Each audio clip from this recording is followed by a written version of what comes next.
Ce sont des petits pas, mais ils vont dans la bonne direction. Cinquième séance de hausse consécutive pour le CAC 40 qui finit ce lundi à plus 0,51% vers les 5344 points. Aux États-Unis, on surveillera les premiers mots mardi du nouveau patron de la Fed, Jérôme Powell, dans la commission des services financiers de la Chambre des représentants.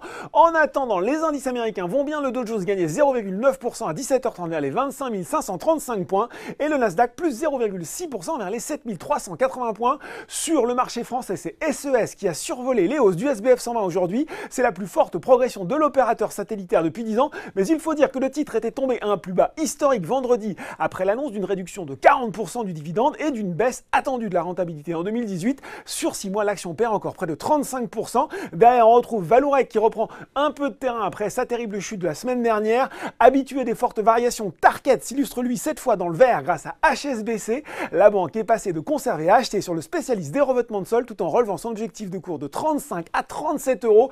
À noter enfin sur le SRD la flambée du très spéculatif Arcos, plus 20,5%. Déjà la semaine dernière, le titre du spécialiste de l'électronique grand public avait pris 54% en une séance après l'annonce d'un périphérique de stockage sécurisé pour les crypto-monnaies. Les investisseurs semblent donc apprécier les nouveaux produits proposés par le groupe, mais prudence alors qu'il dévoilera ses résultats annuels le 23 mars après la clôture des marchés.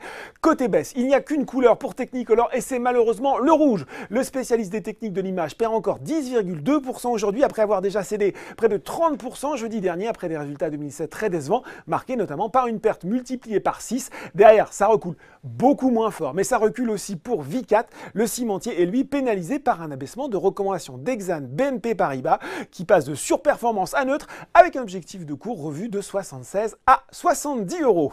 Voilà, c'est tout pour ce soir, mais n'oubliez pas le reste de l'actu éco et finance est sur Boursorama.